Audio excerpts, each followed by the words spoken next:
Guys! Nandito kami ngayon sa Nevola. So, ito yung parang child health center nila dito. So, meron kami dito sa may Sotkamo.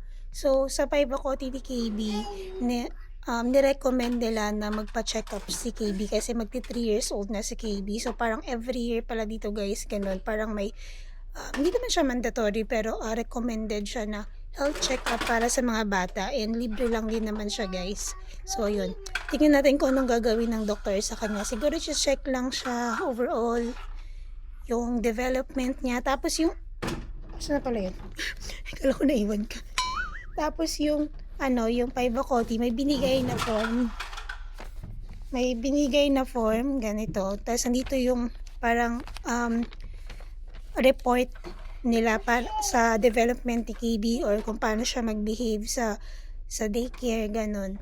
So, titignan ng doktor yun and titignan kung normal ba lahat.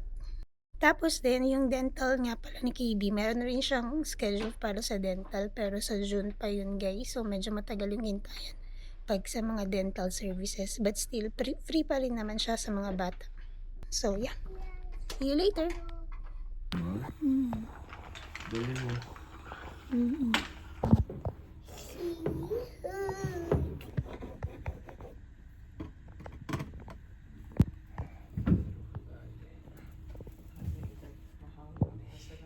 Hi guys! So, nakauwi na kami from health center.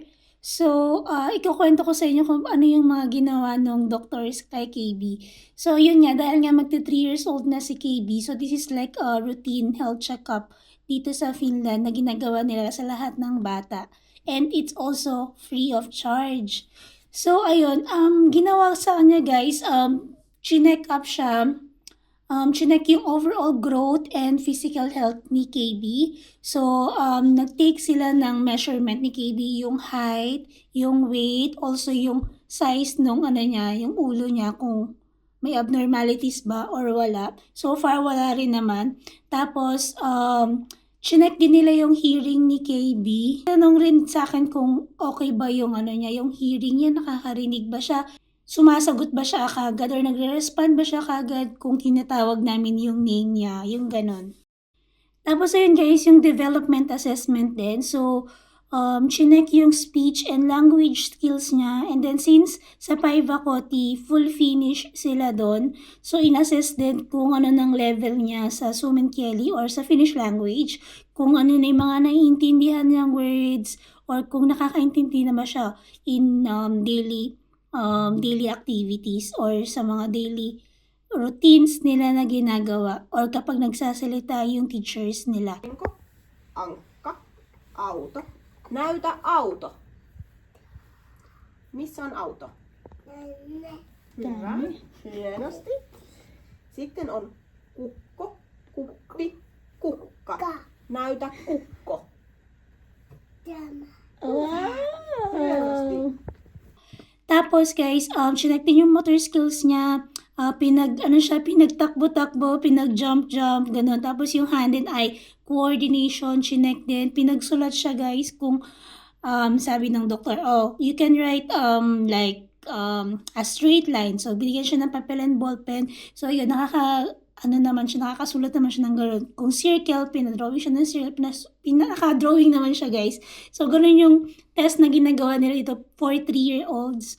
Tapos, yung social interaction niya, tsaka yung behavior niya rin, tinanong din. And also, chinek din. So, medyo matagal din kami nagstay doon guys sa clinic. Mga halos mga 1 hour or more than 1 hour din kaming kausap yung doktor and ina-assess si KB.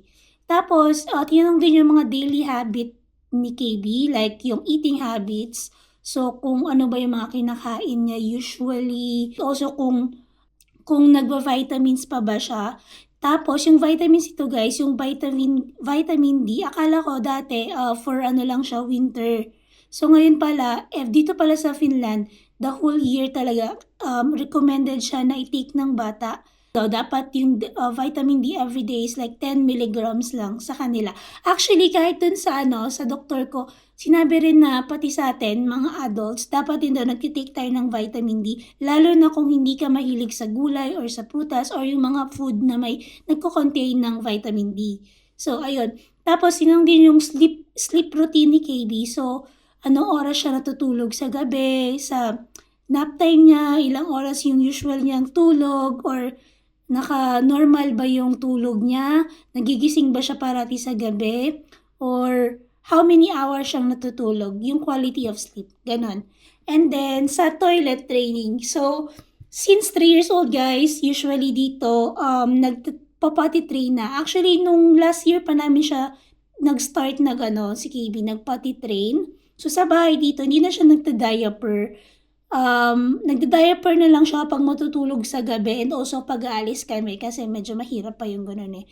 Tapos, kapag during the day, dito naman sa bahay si KB, lang siya, diretso na siya sa toilet kapag kailangan niya magwiwi or pupo. Pero, dun sa 5 ako, since na-start namin siya last year, na may diaper. So, dun sa 5 ako, naka-diaper siya, guys. Pero ngayon, ipapaano namin na wag na i-diaper and mag-start na kaming mag-potty train. So, marunong naman talaga si KB. Pero kailangan niyang matuto, parang masali siya dun sa 5 ako, So, ayun. Yun yung kinanong. Tapos guys, vaccination. Wala siyang vaccination at the moment dahil ginawa na yun last year. Sa mga 3-year-old, usually wala namang vaccination. Ang sunod patang vaccination is fall or autumn kasi yung influenza. Kasi pagka winter, ganun. Kumbaga, flu season yun. So, ayun, kailangan yun. And then, also, tinanong din, chinek nga yun, yung mga speech niya, kung delayed ba yung pag-speech niya, pero madala si KB eh. So, marami na siyang kayang sabihin sa Finnish and English. Sa Finnish and English, halos same na yung niya, yung ability niya. Nakakaintindi na siya, guys, ng mga misa kusumus, like yung where misa on tama, like misa on papa, ganyan. So, kaya na niyang mag-recite ng numbers and ng colors in Finnish. Tapos yung mga iba pang mga items like yung mga palo, kisa, yung mga ganon. And then, marunong na rin siya magtanong like, Mika tama on. So, ayun, alam na niya halaman. Nakaka-amaze din, guys, na sa edad niyang wala pang 3 years, magda 3 years old, and ilang buwan pa lang din siya, wala pa siyang 1 year, guys, sa Paivakoti. And ang dami na niyang natutunan, sobrang bilis matuto ng mga bata, guys, dito. And doon, so, ayun, guys, pati yung parenting challenges din, guys, diniscuss doon kung nagtitantrum ba. Actually, tinanong ko rin siya kung normal ba na minsan sumisigaw siya or nag-hit siya or ayaw niya mag-share ng toys. Turns out, sa ganung age pala, guys, medyo normal talaga siya, guys, na sa mga bata na ayaw mag-share ng toys. Lalo na dito, mag-isa lang siyang bata. Wala naman siyang mga ibang klaro. So, lahat ng toys niya, sa kanya lang. And then, yun, kailangan lang din talagang i-practice, lagi siyang sabihan or i-explain sa kanya bakit ganito, bakit ganyan. So, para yun, mabawasan. Ma-workout naman daw yun. So, yun lang din naman yung medyo challenge sa amin lately. Yung mga tantrums niya, sumisigaw siya minsan. Nag-hit din siya, parang gano'n pag nagagalit siya or para pag napo-frustrate siya, guys. So, ayun. Pero, getting better naman na din, nakikinig naman din siya. He can follow instructions. So, yun. Yun lang, guys. So, nakakatuwa lang din dito, guys, kasi talagang concerned sila sa well-being or sa health din ng bata. Talagang nakaschedule yung mga health checkups nila and routines. Tapos yung yung dental checkup niya, guys, nakaschedule kami sa June. So, babalitaan ko kayo next time doon. And libre din yun, guys. So, hanggang 17 years old ba? Yeah, hanggang 17 years old, free ang health checkups and dental services sa mga bata. So, ayun. So, ayun lang, guys. I hope nakatulong tong video and sana naging helpful to para sa mga families or sa may mga anak din na katulad ng edad ng anak ko or sa mga nagbabalak pumunta dito guys or sa mga nagbabalak mag-anak in the future. So yeah, thank you. Hi guys, good morning. Papunta na kami ngayon, papasok na kami ngayon sa Paivakoti. Tapos ako na papunta ng school, 9:15 pa yung pasok ko today. Tignan si KB. Hindi mo kinuwento kay Papa, nalimutan mo. Nice guys, son. Is it good? Punta ng Metsa? No. Metsa Forest. Metsa. That's right. You like it? Did you see blueberries, Wow. mushrooms? Wow. Wow. You remember summer, no? Nag-pick tayo ng ng blueberries, no? Wait, wait. You like? Go, baby. I went picture. You see outside? Nice kaya, no? Sunny day. It's a sunny day. Aurinko paista. Sige na. I love you. Love you so much.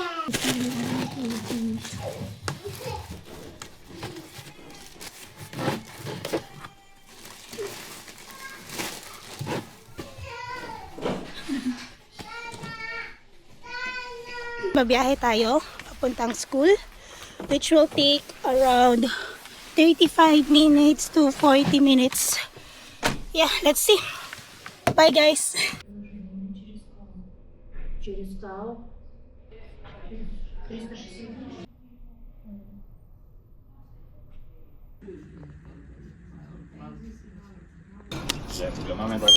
It's like a sauce. Sauce para sa It diri. O diri. that was the food from Tuesday. Was it Tuesday? Oh. Oh, gahapon pa din. So, pwede.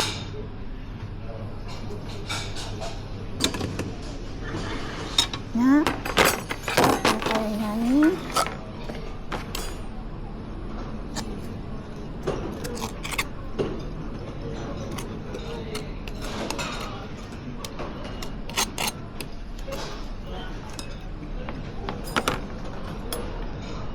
Okay, now let's pour ketchup.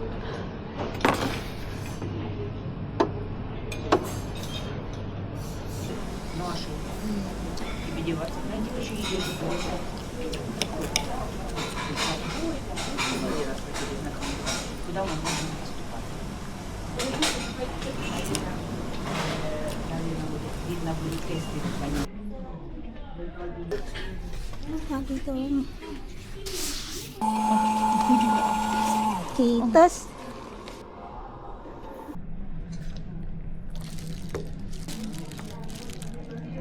tapos na yung klase guys. Pauwi na tayo. Play pa? Cheese? We play pa and cheese. And then what else? Pauwi na tayo guys. Tapos na ang mahabang araw. Pahinga muna tayo. Hindi pala ako papahinga kasi magluluto pa ako guys.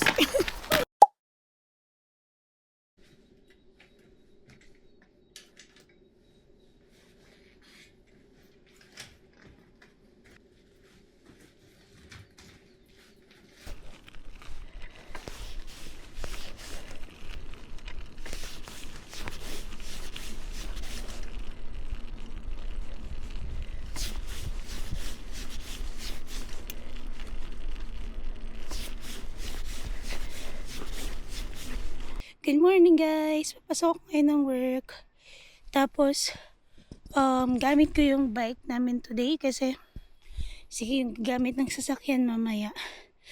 Tapos, nag-i-snow ngayon guys. So, yun guys. Malapit lang din naman to sa amin. So, okay lang din. Let's go! And, oo nga pala, nag 1 hour forward ngayon. Nag 1 hour forward ngayon guys. So, medyo kulang kayo sa tulog. Pero carry pa rin naman. Actually, pagising-gising ako kagabi guys. Kasi natatakot ako ba-late. Hindi na ako kung nag-adjust yung orasan ko. So, nag-adjust naman siya. Snow. Pero hindi na ganun kalamig guys. Buti hindi ganun kahangin ngayon.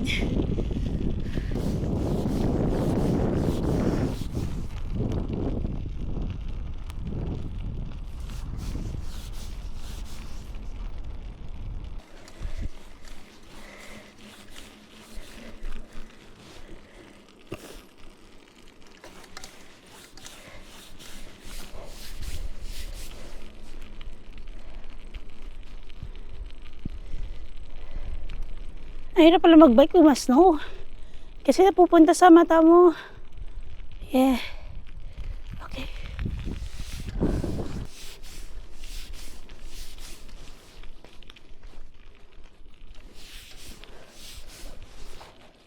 Dito na tayo. Oh. Oh, hirap pag hindi ka lagi nagbabike na. Yung parang nalumpo ka sa pagpedal kahit ilang minuto lang naman yun. Let's go. Today is Sunday guys, so okay lang kahit wala tayong masyadong tinulog dahil double pay ngayon. Yay! Let's go.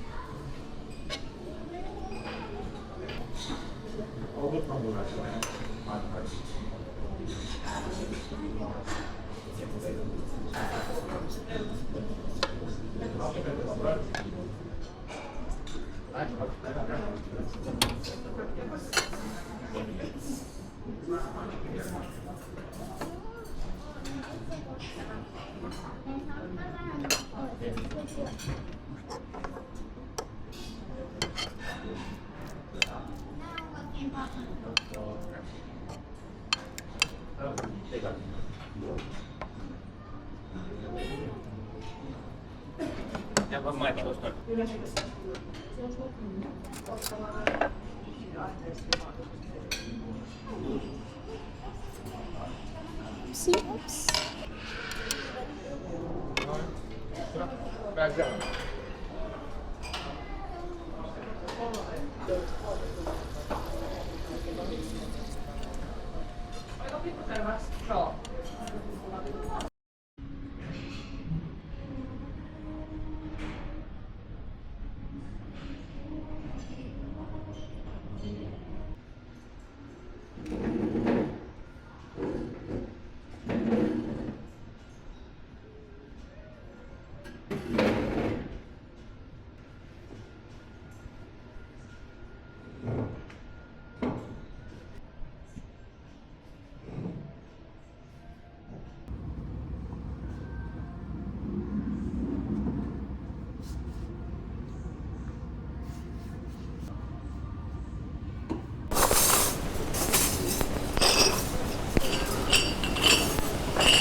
Check.